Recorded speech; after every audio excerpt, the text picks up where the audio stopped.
Wamesoma miaka mitano, mwaka mmoja wamefanya mafunzo ya vitendo internship. Na maana yake ukimaliza internship unasajiliwa na Baraza la Madaktari la Tanganyika. Kwa hiyo you can practice.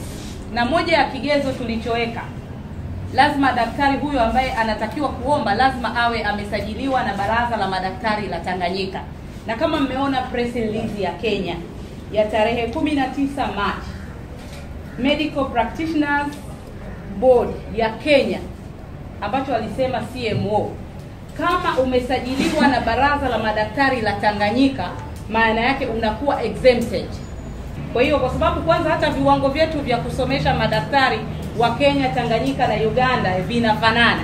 Kwa hiyo daktari ambaye amehitimu Tanzania na amefanya internship na amepewa certificate, maana yake anaweza akafanya kazi Kenya au Uganda.